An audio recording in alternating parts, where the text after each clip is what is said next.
सदियों से हमें यह बताया जाता रहा है कि तीर्थ स्नान करने से पाप धुल जाते हैं। लोग हजारों किलोमीटर की यात्रा करते हैं, नदियों में डुबकी लगाते हैं और उम्मीद करते हैं कि उनके सारे पाप खत्म हो जाएंगे। लेकिन एक बहुत बड़ा सवाल है, क्या सच में पानी में स्नान करने से पाप कट सकते हैं, या फिर यह केवल एक मान्यता है जिसे हम बिना सोचे समझे मानते चले आ रहे हैं। आज हम अपने ही सद्ग्रंथों से जानेंगे कि तीर्थ स्नान की सच्चाई क्या है। तो चलिए शुरू करते हैं आज की यह महत्वपूर्ण चर्चा।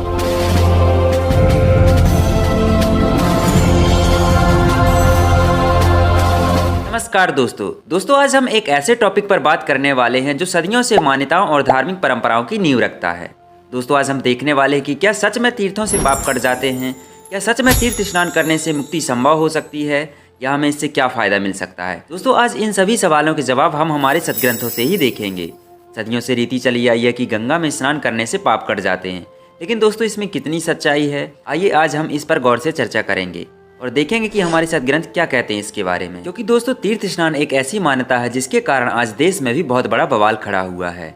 सभी धर्मगुरु एक दूसरे की निंदा कर रहे हैं और सभी धर्मगुरु यही शिक्षा देते हैं कि तीर्थ स्नान करने से पाप कट जाते हैं। दोस्तों आपको याद होगा कि साल 2025 में जब कुंभ का मेला लगा था तो इसी कारण से तीर्थ स्नान के चक्कर में ही कई लोगों की जानें भी गई थी और यह मुद्दा आज भी चल रहा है। जब श्री शंकराचार्य जी को तीर्थ स्नान करने से मना कर दिया गया, उनके साथ बहुत सारे अनुयायी भी थे जो गंगा जी जा रहे थे, लेकिन उनको भी मना कर दिया गया। बाद में ये बहुत बड़ा बवाल चला, सभी धर्मगुरु आपस में ही लड़ने लगे।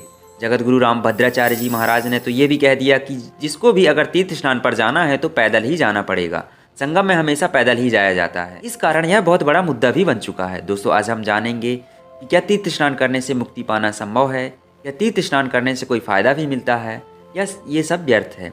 दोस्तों आज हम इन सभी सवालों के जवाब हम हमारे सद्ग्रंथों से ही देखते हैं। तो चलिए वीडियो को शुरू करते हैं। इसका पहला प्रमाण देखने के लिए हम चलते हैं अपने ही पवित्र ग्रंथ श्रीमद् भागवत महापुराण की ओर, जहाँ स्कंद 10 अध्याय 84 के मंत्र 13 में श्री कृष्ण जी ज्ञान उपदेश दे रहे हैं कि श्रीमद् भागवत महापुराण स्कंद 10 अध्याय 84। भगवान श्री कृष्ण ने कहा, धन्य है, हम लोगों का जीवन सफल हो गया। आज जन्म लेने का हमें पूरा फल मिल गया। केवल जल में तीर्थ ही तीर्थ नहीं कहलाते और केवल मिट्टी या पत्थर की प्रतिमाएं ही देवता नहीं होती। संत पुरुष ही वास्तव में तीर्थ और देवता होते हैं। जो मनुष्यवात, पित्त और कफ, इन 3 धातुओं से बने हुए समतुल्य शरीर को ही आत्मा अपना, में स्त्री पुत्र आदि को ही अपना और मिट्टी, पत्थर, काष्ठ आदि पार्थिव विकारों को ही इष्ट देव मानता है, तथा जो केवल जल को ही तीर्थ समझता है, ज्ञानी महापुरुषों को नहीं, वह मनुष्य होने पर भी पशुओं में भी नीच गधा ही है। दोस्तों इसी का प्रमाण हमको हमारी संक्षिप्त देवी भागवत महापुराण में भी देखने को मिलता है। संक्षिप्त देवी भागवत महापुराण स्कंद 6 पृष्ठ नंबर 428। चित्त शुद्धि तीर्थ गंगा आदि तीर्थों से भी अधिक पवित्र माना जाता है।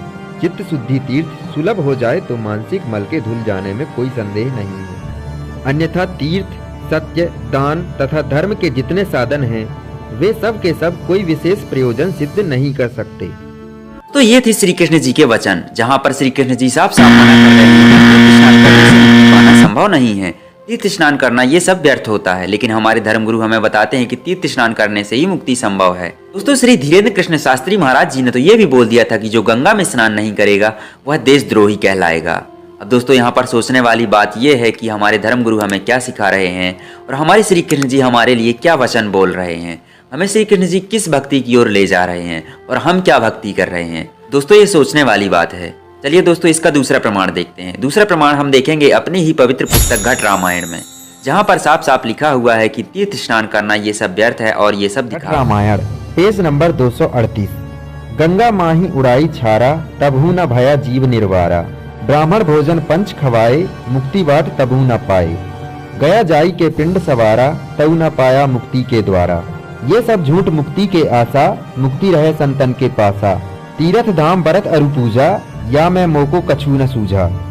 पुनि स्वामी इक पूछो बाता, तीर्थ में कछु आवे न हाथा। नाय धोए कछु न आया, तीर्थ सब विधि सब झूठ बनाया। सहस एकादश गंगा नाया, जासे जौनी मगर की पाया।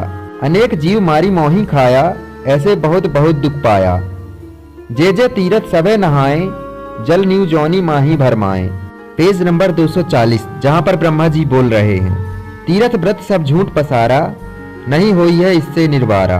दोस्तों गुरु ग्रंथ साहिब अंग 84 में लिखा हुआ है कि गुरु ग्रंथ साहिब अंग 84। अगर मन में लोभ, क्रोध, कपट और अहंकार भरा है तो केवल पानी से शरीर धो लेने से आत्मा शुद्ध नहीं होती।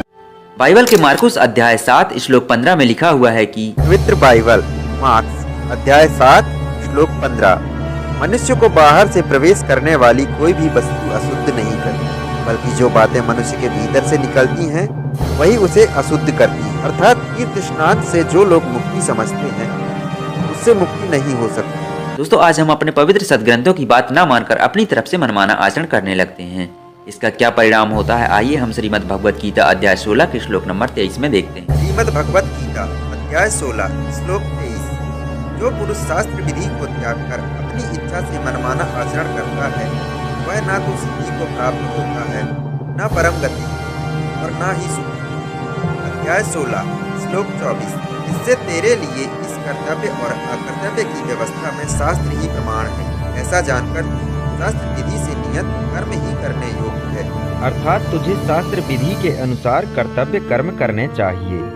अध्याय 16 श्लोक 23 जहाँ पर लिखा हुआ है कि जो पुरुष शास्त्र विधि को त्याग कर अपनी तरफ से मनमाना आचरण करता है उसको ना तो कोई कभी सुख प्राप्त हो सकता है, ना उसको कोई गति प्राप्त हो सकती है, ना उसको कोई कभी लाभ प्राप्त हो सकता है। तो दोस्तों हमें क्या करना चाहिए, क्या नहीं करना चाहिए, उसके लिए अगले ही अध्याय में अध्याय 16 के श्लोक नंबर 24 में श्री कृष्ण जी बता रहे हैं कि इसके लिए अर्जुन तेरे अकर्तव्य और कर्तव्य की व्यवस्था में तेरे लिए शास्त्र ही प्रमाण है।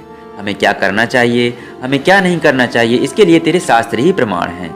लेकिन दोस्तों आज भी हम अपने सदग्रंथों को नहीं पढ़ते हैं कि हमारे सदग्रंथों में आखिर लिखा क्या है और हम कर क्या रहे हैं, क्या हमें इससे करने से कोई लाभ भी मिलेगा या फिर ये सब व्यर्थ है।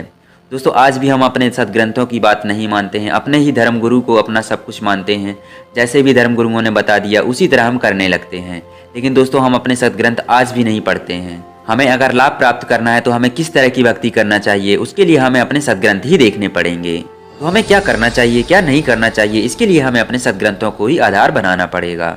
दोस्तों आज इस पूरे विश्व में केवल एक ही संत ऐसे हैं जो शास्त्रों के अनुसार भक्ति दे रहे हैं और वो संत हैं जगत गुरु तत्वदर्शी संत रामपाल जी महाराज। जी हाँ दोस्तों, संत रामपाल जी महाराज ही एक ऐसे संत हैं जो शास्त्रों के अनुसार भक्ति दे रहे हैं, जिस भक्ति से हमें मुक्ति भी मिलेगी और जो हमारे शास्त्रों से प्रमाणित है। दोस्तों यह लोक एक कसाई की तरह है जहाँ हमें दुख ही दुख मिलता है। कोई छोटा व्यक्ति है वो भी दुखी होता है, कोई बड़ा व्यक्ति है, कोई बड़ा मंत्री भी बना हुआ है तो वो भी दुखी होता है। कहीं किसी की बेटे की टांग कट जाती है, कहीं किसी की माँ बीमार है, कहीं किसी की पुत्री मर गई, कहीं किसी का बेटा बाप से पहले मर गया। इस तरह दोस्तों यहाँ का लोक है। दोस्तों यहाँ हमें जन्म मिलता है और यहाँ का जो भगवान है हमें जन्म देता है और लास्ट में मार देता है। दोस्तों यहाँ का जो भगवान है एक कसाई की तरह काम करता है, हमें जन्म देता है और हमें जिंदगी भर तड़पाता है और हमें लास्ट में मार देता है। दोस्तों अगर आप उस सच्चे परमात्मा के बारे में जानना चाहते हैं जो हमें सुख ही सुख देता है, जो वास्तव में परमात्मा है, क्योंकि परमात्मा जो होती है वो हमें कभी दुख नहीं दे सकती, उस परमात्मा को जानने के लिए आपको सुनने चाहिए जगत गुरु तत्वदर्शी संत रामपाल जी महाराज के मंगल प्रवचन, जो कि साधना टीवी पर 7:30 बजे से 8:30 बजे रात में आते हैं। अपनी मुक्ति का रास्ता पक्का करें, किसी दूसरे पर विश्वास न करें, अपने सदग्रंथों को पढ़ें और अपने सदग्रंथों को अच्छे से समझें, क्योंकि उन्हीं से हमें मुक्ति मिल सकती है, किसी पाखंड करने से मुक्ति नहीं मिल सकती है। दोस्तों वीडियो पसंद आया हो तो वीडियो को लाइक करें और वीडियो को उन लोगों तक जरूर पहुँचाएं जो आज भी ये